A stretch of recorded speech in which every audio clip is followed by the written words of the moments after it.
Tale of the Redcrane, 1. The strange thing, Saku reflected, was that she didn't seem to be aging. She had been traveling through the many realms, searching for her enemies for what felt like thousands of centuries, and yet she didn't feel a day older. There was so much she still didn't understand. She had learned about other worlds and people and their unique cultures and languages, and though she knew a lot about these different worlds, she knew very little about the many realms. This dark and mysterious place made of nightmares that she had unwittingly entered long ago, facing down black serpent disciples through a veil of fog. Saku had tracked down and killed 12 of the 21 disciples. 9 remained. But Saku wasn't worried. She would get them sooner or later. Time was somehow on her side. Now Saku followed bars of blue-tinged light along a track through dark tunnels of concrete covered in graffiti. She halted as she saw a bright light approach her. Quickly, she sprang to the side and vaulted up on a ledge, just as a train filled with bodies came charging past her with a rush of air and the stench of rotting flesh. When the train passed, Saku jumped back down on the tracks and continued through the darkness, following the glowing blue bars as the fog began to thicken, and she heard crows cawing somewhere in the distance. She instinctively grabbed the hilt of her katana as dozens of cannibals with gleaming red eyes and rotten teeth suddenly surrounded her. The cannibals closed in on her slowly. Then, with a terrible shriek, they attacked. She evaded several blows with crude weapons and backed away. When they rushed her again, she unsheathed her katana and turned into a tempest of blood. With incredible speed, Saku cut through the horde like weeds. She fought 20 rounds before it was all over. Then she wiped her katana and walked away without looking back, as the sounds of crows feasting on freshly cut flesh echoed through the tunnel. Carefully, Saku followed the tracks and stopped only when she heard a voice calling out for help. It wasn't a voice she recognized, but it was somehow coming from all directions, as if it were in her head. Saku turned round and round but didn't see anyone. She heaved a deep breath and figured the world was once again playing tricks on her, as it often did. Ignoring the voice, she continued her journey through the subway, and emerging out of the tunnel, she found herself submerged in an ocean of fog as she pushed her way into another realm.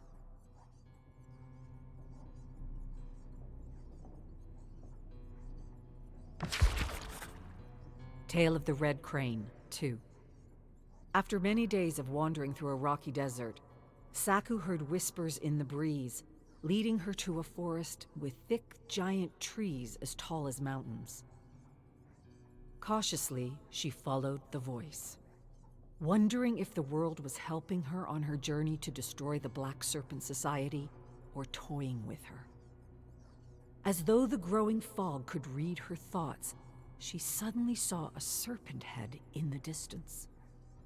Slowly, she approached the towering structure and halted when she realized what it was.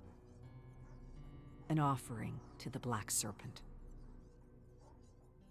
Bodies stacked upon bodies, all twisted and warped to resemble a serpent's head. Dripping vines as thick as a leg held the bodies together. A dozen symbols carved into the flesh writhed and crawled with worms and insects. Beneath the offering was a sign inscribed with crimson letters written in a language she didn't understand. She had seen several of these offerings back home, and she knew the creator was not far from the creation, or perhaps was still embedded in the structure. With great care, Saku inspected every inch of the offering. None of the faces seemed to be alive. No nostrils flared, no eyes blinked, no fingers twitched.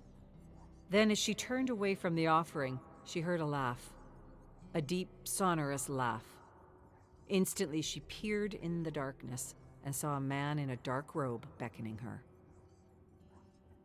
Fixing her gaze on the Black Serpent disciple, She determined to end his days as a corruptor and slice him into ribbons. The blood in her veins warmed as she closed her eyes and slowed her breathing, preparing to attack. In her mind's eye, Saku saw herself rushing through the trees, leaping, and slicing right through his neck. Then her eyes snapped open, and she began a slow gait toward her enemy. Her pace quickened to a deadly sprint. Within moments, she lunged into the air with her gleaming katana. A second later, she landed, staring at the disciple as the head fell with a heavy thud and rolled to a stop by a pile of thick leaves. A geyser of arterial blood sprayed the ancient trees, but the torso didn't stagger, didn't convulse, didn't collapse. Instead, it squatted and searched the ground for its missing head. Realizing this was all a trick being played on her by a cruel world, she cursed her frustration as the severed head began to laugh at her. The apparition stood, holding the laughing head, every cackle adding to her humiliation. With a terrible cry, Saku sliced the false serpent into 1,000 pieces, each piece burning like a bright orange ember as it fell and disintegrated into the stewing fog from which it had been born.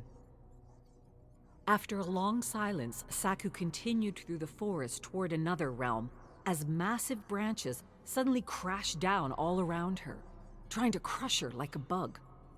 Slicing through the falling branches, she rushed through the onslaught, leaping, dodging, somersaulting, and she didn't stop until she was out of the woods.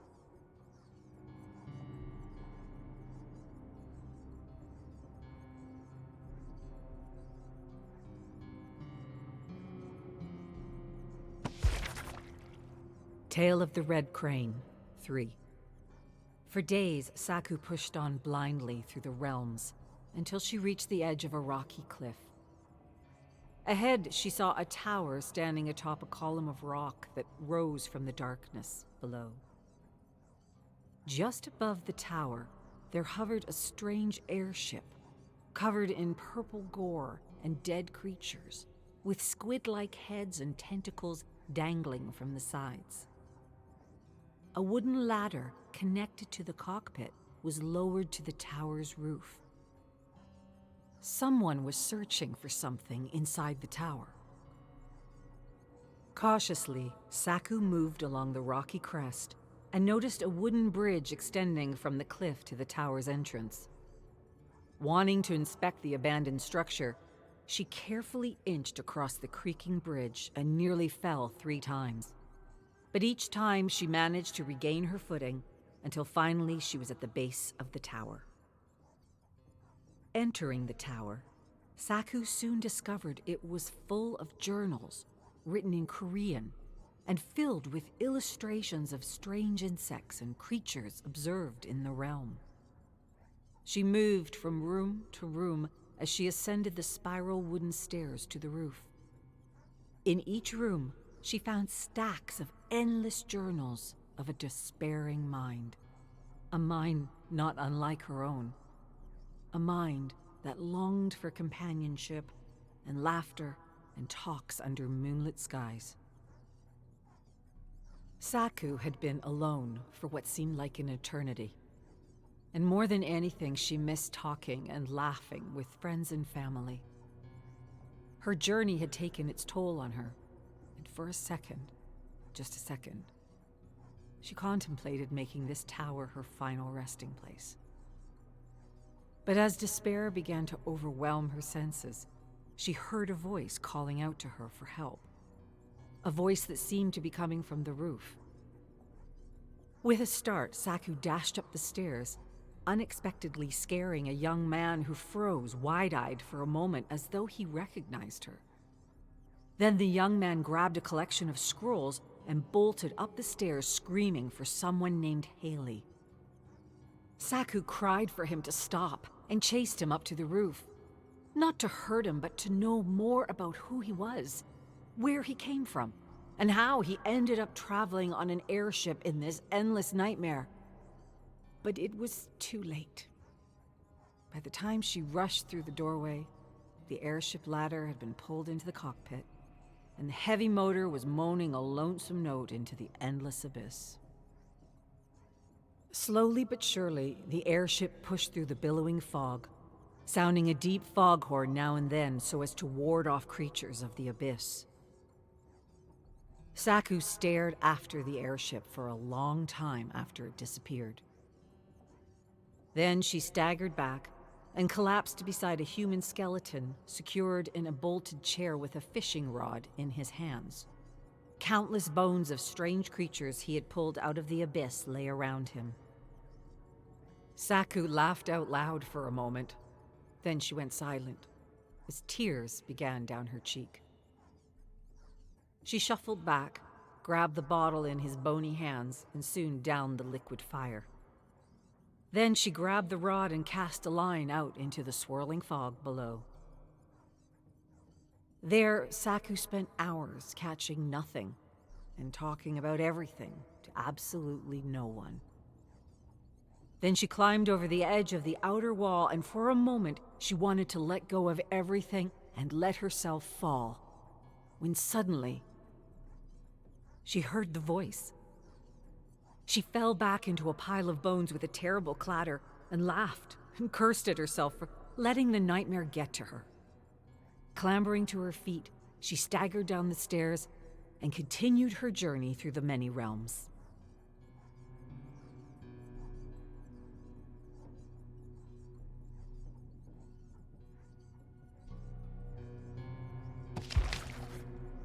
Tale of the Redcrane, 4.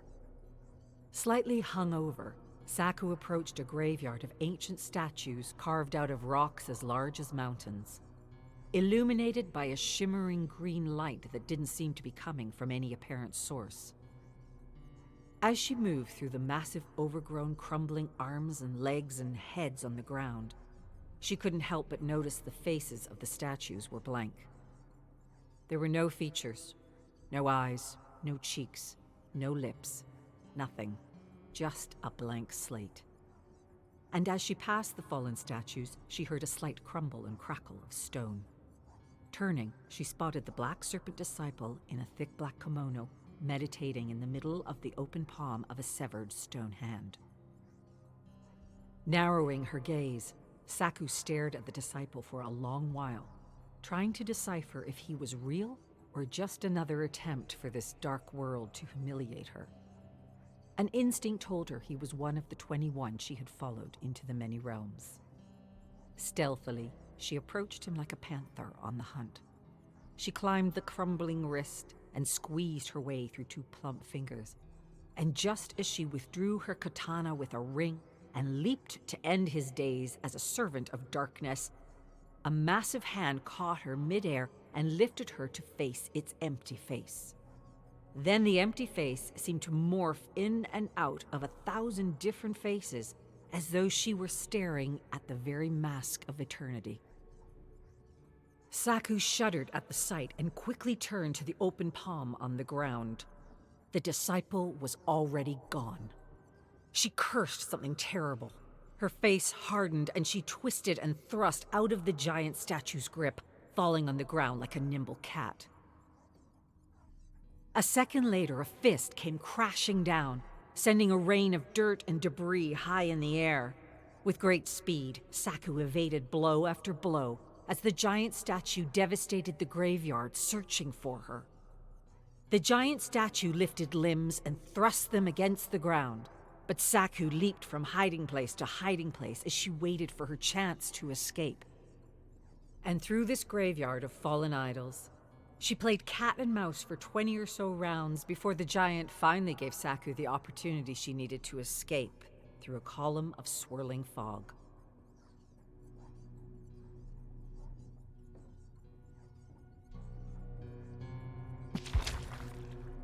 Tale of the Redcrane, 5. A scream rang out from just beyond the woods. Saku bounded up the hill past dead creatures and impaled bodies and entered the arched doorway of an overgrown coliseum. She rushed up crumbling steps into the stands and moved slowly toward the ancient arena. She froze suddenly at the sight of the black serpent disciple she had been tracking for the last few days or weeks she couldn't quite remember. He was lying on his stomach, eating dirt, groaning and agonizing with 4 bleeding stumps where arms and legs used to be. A pool of sticky crimson blood grew around him. Slowly, Saku approached the dying man, waiting for him to disappear into the fog like all the other cruel apparitions the world had created for its amusement. But when he didn't disappear or laugh at her, she realized he was real and not a fabrication of the nightmare. Saku moved closer and prodded and pushed the torso with her foot until he was lying on his back, staring up at her with bloodshot eyes and trembling lips. Frothy saliva and blood made bubbles as he desperately begged for a quick end. Instead, Saku stepped back, sat cross-legged in the dirt, and watched him die the slow and miserable death he deserved. As he begged for the swiftness of her sword, crows appeared from the darkness and surrounded the squirming worm of a man. Then they picked and pecked at the human worm until there was nothing left but bones. When the crows disappeared into the darkness, Saku rose and dusted the dirt off her kimono. Taking a deep, calming breath, she withdrew her katana and decapitated the head. She watched the head roll away as the sky darkened and it began to rain bone and gore. Saku looked up at the sky, confused but not surprised. She had never experienced anything like it, and sensing danger, she rushed into a nearby tunnel, wiping off chunks of flesh and pulling out a piece of sharp bone that had pierced her shoulder. Patiently, Saku waited at the edge of the tunnel as the arena thrashed with flesh and filled with blood. Over the thumping organs and entrails, she heard a clang behind her. Slowly, she turned around, face dozens upon dozens of undead gladiators. With a deep sigh, she held her katana at the ready as she slowly backed into the gore-covered arena. The gladiators approached her slowly, then, all at once, rushed her with axes, spears, and heavy swords. Saku battled the gladiators until the last head rolled and the hellish shrieks and cries ceased. Exhausted, she staggered back and collapsed into a crimson stew of death. There she stared up at the night sky, hoping against hope to wake up from the nightmare that had become her life.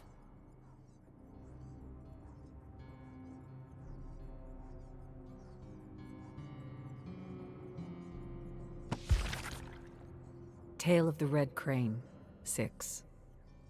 After weeks of tracking black serpent disciples through strange and brutish realms, Saku found herself pushing through a marsh of thick grass and deep putrefied flesh, like mud. Several times she got stuck, then found the strength to pull herself free and continue, despite the barrage of dark and despairing thoughts that assailed her with every step. At last, she traversed the marsh but collapsed right at the edge. With trembling arms and legs, she clambered to her feet and froze, staring at jagged mountains in the distance. Paralyzed by despair, she realized she didn't know what she would do once she fulfilled her promise and killed the last disciple. Nothing she did would ever bring her clan back, and for a moment, she wanted to fall back and let herself sink into oblivion.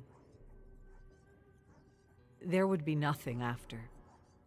No anger, no hate, no revenge. Just loneliness and all the memories of what had been lost. Slowly, Saku extended her bloody hands in front of her face and stared at them for a long moment.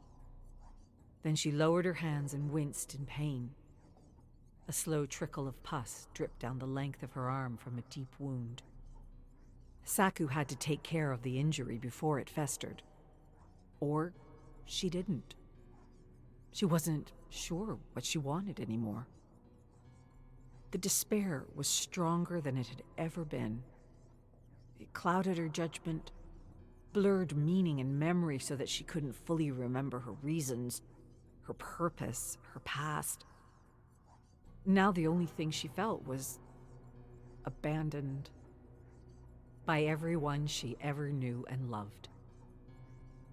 And she knew this was an absurd thought, but couldn't help thinking it. Saku stood there for what felt like an eternity, just staring at the mountain before her. Feeling alone, she closed her eyes and tried to remember bits and pieces of her life.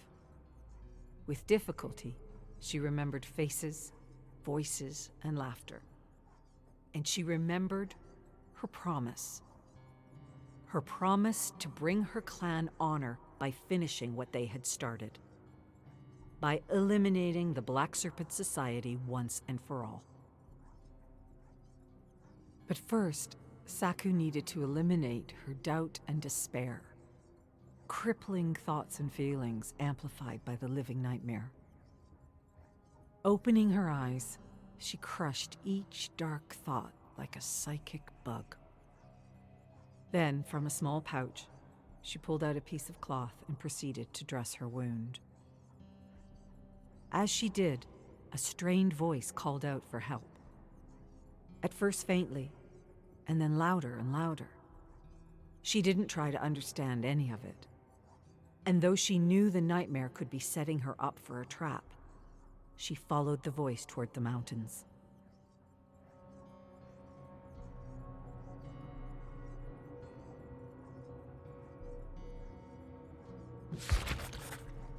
Tale of the Redcrane, 7.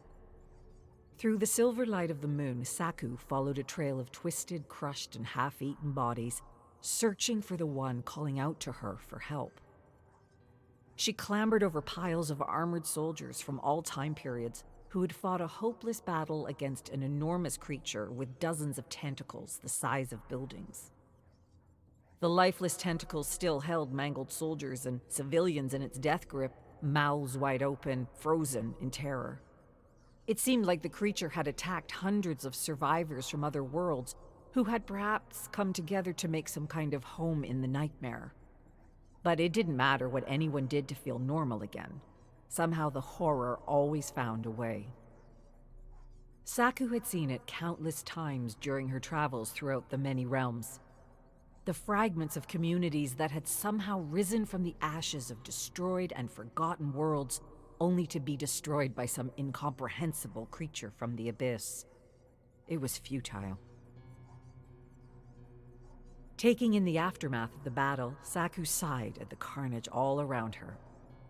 It had taken hundreds of soldiers to kill the creature, and yet she wasn't sure if it was dead. As she scanned the bodies, she noticed the tentacles twitching now and then. But she ignored the erratic movements as involuntary death spasms, as she followed a decomposing tentacle through a wall of fog toward a faint neighing sound. As she followed the tentacle, the neighing grew louder and somehow made words in her head. She kicked over and pushed aside bodies, searching for the source of the pleas, until at last she found a struggling horse in a thick stew of gore trapped underneath a massive tentacle. Cautiously, she squatted beside the struggling horse and watched it for a long moment as its desperate calls formed words in her mind. She didn't try to understand any of it, and she didn't think it could be understood. This world had shown her that everything she thought impossible was possible, and that anything that could be imagined could somehow exist somewhere in the nightmare. Now, Saku told the horse everything was going to be okay and that she would get him out of his predicament as she struggled to lift the tentacle. Her words seemed to reassure him, but just as he neighed to thank her, the massive eye of the creature blinked open. The eye blazed like no eye should ever blaze. And without hesitation, Saku whirled and plunged her katana into its pupil. Blood splattered and instantly filled the white of the eye, and the creature shrieked terribly as it issued its last breath. Withdrawing her katana, Saku returned to the horse, sliced the massive tentacle, and freed him. Then she mounted the grateful horse and rode off into the abyss.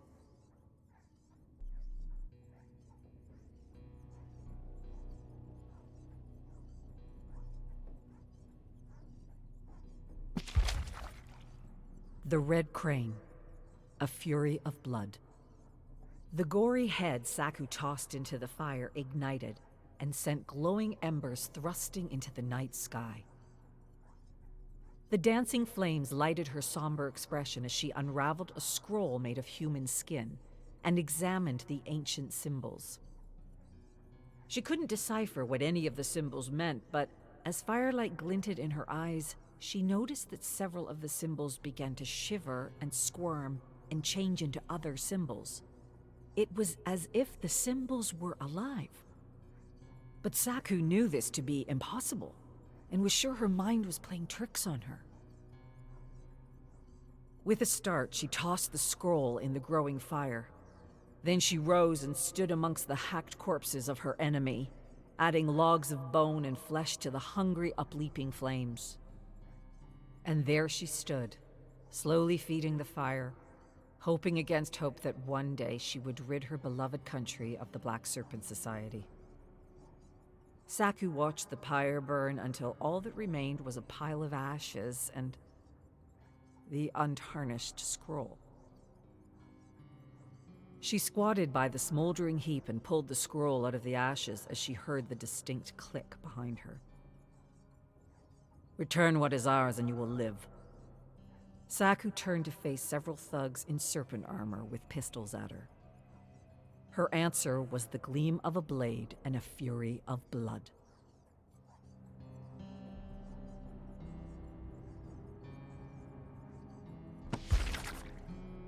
Year 7, Day 373, Night.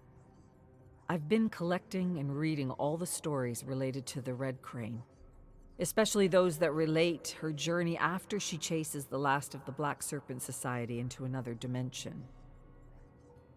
A recurring idea in the stories is that this dimension is one of thought and memory.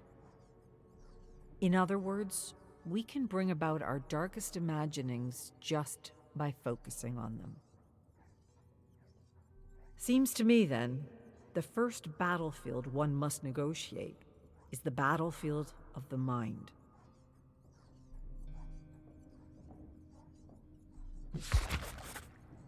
Year 7, Day 398, Afternoon. Several survivors happened upon the ruins of an airship. No bodies or signs of life. Reminded me of the story Sam shared with us the other night, about the survivors traveling through a nightmarish world using a makeshift airship. I should search the ruins and collect items to see if there are any actual links to the stories. Maybe we should make a collective effort to get it up and running. Didn't seem like such a bad idea.